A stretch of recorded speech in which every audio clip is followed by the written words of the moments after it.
Alors voyons ici comment éviter d'avoir des articles, enfin dans le cas où vous rencontrez justement cette difficulté d'avoir beaucoup de choses à raconter dans un article, tout en sachant que votre volonté c'est d'éviter justement que l'internaute vienne naviguer comme ça verticalement pour pouvoir tout consulter, et sachant que justement peut-être que par manque de courage il n'ira pas forcément tout voir, et bien c'est d'essayer de mettre en place un système justement d'horizontalité alors que vous avez ici plutôt de la verticalité. Donc cette verticalité, cette horizontalité, pardon, nous allons essayer de l'obtenir justement avec des onglets. Donc les onglets permettront de passer d'une rubrique à l'autre. Donc imaginons par exemple que nous ayons ce premier paragraphe qui soit dans un premier onglet, ce deuxième paragraphe dans un deuxième, ce troisième dans un autre onglet, et donc on se réserverait le droit tout de même sur ce dernier paragraphe ici de mettre le contenu en dehors de cette série d'onglets. Donc pour ça, il y a pas mal d'extensions que vous pouvez rajouter à Joomla. Pour cela, nous, ce que nous allons ici voir, c'est un exemple parmi d'autres. Nous allons installer à partir du web, ici, en allant rechercher avec un mot-clé, qui est le mot-clé Regular.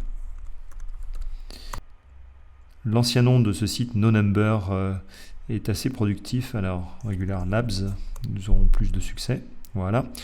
Peter Van Vesten, qui est à l'origine de pas mal d'extensions, en fait, va être assez productif justement de ce point de vue-là, et va nous permettre par exemple d'utiliser cette fameuse extension Tabs que nous allons apprendre à utiliser, mais qui a son équivalent également sous forme d'onglet accordéon, en fait, un système où bien une information en masque une autre, à chaque fois sous la forme d'un volet en fait qui va se déplacer du haut vers le bas ou du bas vers le haut. Voilà un petit peu comment fonctionne le slider. Donc, nous allons utiliser sa version Tabs, mais vous allez voir que la mécanique et la procédure d'utilisation et de personnalisation également d'un outil comme Tabs ressemble énormément à Sliders. Donc si par la suite vous faites plutôt votre choix sur des onglets accordéon, eh bien ce sera un petit peu la même procédure.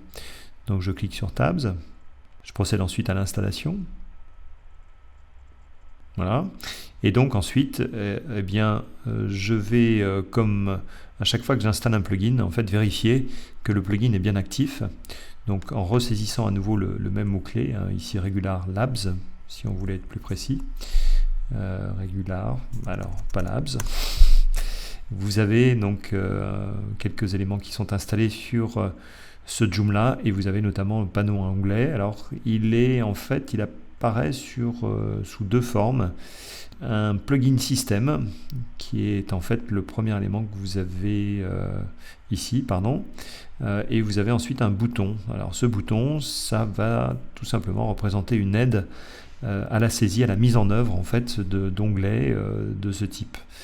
Alors dans un premier temps, ce que l'on va faire avant d'utiliser justement le plugin en question, c'est de voir quelle sera la syntaxe qui nous permettra de l'utiliser. Donc pour cela, la syntaxe est généralement décrite à la fin de l'installation, on n'a pas fait attention, et donc on voudrait regarder à nouveau comment finalement l'utiliser. Donc en ouvrant le plugin, eh bien, vous allez avoir ici un descriptif nous invitant, ou en tout cas un lien nous invitant à afficher le descriptif complet pour qu'il vienne nous expliquer en fait comment fonctionne cet outil. Donc le principe est le suivant, vous allez avoir donc à chaque fois un code à mettre entre accolades comme ici il vous est indiqué.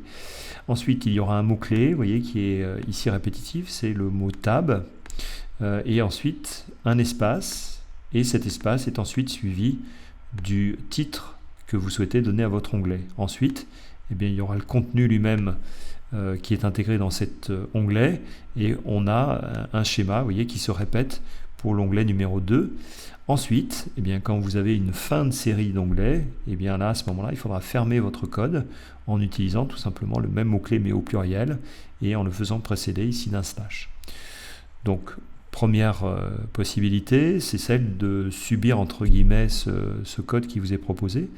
L'autre solution, c'est celle que justement Tabs nous propose, c'est de nous diriger dans la partie paramètres avancés Et ici, en fait, on va nous donner le choix possible de changer le mot-clé d'ouverture, le mot-clé de fermeture, et le cas échéant, la façon dont la syntaxe est écrite. Donc par défaut, on avait tab, on fermait avec tabs, et donc ici, on avait le mot-clé, un espace et le titre de l'onglet. Eh bien, on peut changer par exemple ici en mettant onglet, qui est un petit peu plus français dans le texte. Considérez par exemple que quand c'est la fin, c'est la fin. Donc vous mettez le mot-clé fin. Et ensuite, considérez que utiliser l'espace qui va séparer le mot-clé, donc en l'occurrence pour nous, onglet, espace et le titre ensuite de l'onglet, c'est pas forcément le meilleur choix possible, puisqu'on pourrait confondre en fait ici espace, pas espace, un espace, deux espaces, on ne sait pas trop. Donc ici on va considérer que on va statuer plutôt pour le signe égal, au moins les choses sont claires et on aura bien notre mot-clé, onglet, égal et le titre de l'onglet derrière. Donc il ne nous reste plus qu'à mettre en œuvre tout cela dans l'article. Donc je vais enregistrer, fermer, je vais venir dans mes articles. J'ai un article en fait qui est prêt pour cela, dans lequel j'ai 4 paragraphes de faux texte, et donc on va saisir le texte à l'intérieur justement de cette zone. Donc dans un premier temps, ce qu'il nous faut, c'est ici ouvrir et fermer les accolades, et à l'intérieur de ces accolades, mettre justement le code qui est attendu justement pour cette mise en forme. Donc nous avions changé le mot tab par onglet, donc nous allons saisir onglet. Nous avions ensuite changé la syntaxe en mettant à la place de l'espace un égal, et bien je mets le signe égal, et ensuite vient le titre de mon onglet. Donc ici je vais mettre mon premier onglet. Ensuite, on va s'apercevoir que pour commencer un nouvel onglet, c'est finalement ce code qu'il va falloir ressaisir lors de l'ouverture de ce deuxième onglet. Donc par simplicité, donc pour faciliter cette tâche, on va venir copier cette valeur, venir ensuite la coller au début du deuxième paragraphe et considérer que le titre changera. Au lieu de mettre premier, on mettra deuxième onglet. Mais je vous répète que ce titre, bien entendu, est complètement ouvert et vous pouvez saisir ce que vous voulez dedans. Ce n'est pas parce que nous mettrons deuxième onglet que c'est forcément le deuxième onglet. Pour preuve, je vais mettre par exemple qui sommes-nous. Comme ça, cela finira par vous convaincre que l'on peut à la fois mettre des espaces, des traits d'union, des points d'interrogation, vous voyez, donc des éléments, tous les éléments qui caractérisent en fait votre titre. Ensuite, j'ai un troisième onglet. Par exemple, caractéristiques du produit. Et ensuite, je considère que le dernier paragraphe de notre texte n'est pas intégré en fait dans cette série d'onglets. Donc pour cela, je vais mettre à la fin du troisième, ouvrir et fermer l'accolade, et venir ensuite compléter par une fermeture slash, et donc le mot-clé que nous avions personnalisé ici fin. Il ne nous reste plus qu'à tester notre article. Donc je vais pouvoir enregistrer l'article, revenir ensuite sur la partie du site. J'ai déjà mis en place un lien qui me permet de pointer directement sur cet article. Voilà qui est fait. Et donc dès que j'actualise l'article, je constate que j'ai bien ma série d'onglets avec ici à chaque fois les éléments qui m'intéressent. Donc si j'avais un troisième onglet à mettre, je pourrais procéder de la sorte et venir compléter. Ça, c'est la première méthode, c'est-à-dire celle où finalement nous allons saisir nous-mêmes notre texte. Alors, je vais séparer ce paragraphe unique en 3 paragraphes pour refaire un petit peu cette mise en forme. Et donc ici, je vais dire voilà, à cet endroit-là, j'aurais besoin justement de mettre un code type et pouvoir ensuite y saisir ce que je veux dans ces zones, ces différentes zones. Et bien pour cela, quand on avait installé Tabs, nous avions en fait 2 lignes, un pour le plugin système et l'autre pour un bouton.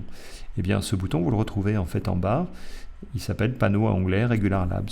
Donc nous allons pouvoir, au point d'insertion, cliquer sur ce bouton et en fait se faire aider complètement sur la façon de rédiger justement cette série d'onglets. Donc on peut aller jusque dans l'interface jusqu'à 10 onglets. Vous allez voir qu'en fait que on est dans une tranche assez élevée puisque on n'a pas forcément énormément de place en largeur pour mettre autant d'informations horizontales. Donc ici, il va nous demander le titre de l'onglet. Et bien par exemple, nous allons pouvoir mettre le produit. Dans un deuxième onglet, nous allons mettre ses accessoires. Et ici, mettre par exemple produit annexe. Sur chacun des onglets, vous allez pouvoir définir également si la couleur d'onglet est actif ou pas, si vous souhaitez un contour d'onglet, si vous souhaitez un contour des panneaux, alignement des onglets, choisir si vous voulez justifier, aligner à gauche, aligner à droite ou centré. Alors cette partie-là est en fait non pas spécifique à chacun des onglets, mais générale en fait. Ensuite, on pourrait le cas échéant définir également une classe CSS qui nous permettrait par la suite de venir personnaliser cette zone. Nous allons simplement nous contenter de ce que nous avons ici inséré, c'est-à-dire ici 3 onglets. Il ne me reste plus qu'à cliquer sur le bouton insérer et vous voyez qu'automatiquement le code a été généré. Il ne me reste plus en fait qu'à venir tour à tour chercher mes paragraphes, les couper et venir ici remplacer donc votre texte 3 petits points par le texte définitif. Donc je répète l'opération pour le paragraphe d'après que je coupe et que je viens ici insérer dans cette zone. Oups, il m'a fait un saut de paragraphe. Je recommence une 3e fois. Je supprime le cas échéant, voilà, mes paragraphes et je colle ensuite. Donc ce que nous avons intégré sous forme de copier-coller, vous auriez pu également le saisir à la volée à l'intérieur de chacune des zones, chacune des rubriques.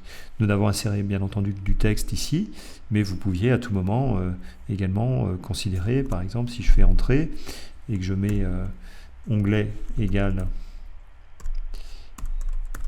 image du produit, et bien considérer qu'à cet endroit-là, le contenu n'est pas un contenu, alors, je sais pas si je veux retourner à la ligne, n'est pas un contenu texte, mais un contenu simplement multimédia. Donc je vais pouvoir ici aller chercher une image. Alors, je vais aller chercher dans les recettes puisque j'ai des images de recettes. Voilà, on va prendre celle-ci, drôle de produit, mais c'est un produit qui se mange. Donc ici, on a bien l'image qui vient s'intégrer dans cette zone. Alors, regardons maintenant ce que cela donne. Si j'enregistre à nouveau l'article, que je viens ensuite actualiser, mais j'ai bien ma deuxième série, donc rien ne m'empêche, vous voyez, d'insérer ou de venir compléter en fait ma première série d'onglets par une autre série, et donc je retrouve à chaque fois, vous voyez, les différents onglets, y compris le dernier, dans lequel je retrouve ici mon image. Donc voilà comment vous pouvez, grâce à ce plugin de contenu, bien optimiser votre mise en page et faire en sorte justement d'éviter ces déplacements verticaux par le fait d'horizontaliser votre contenu.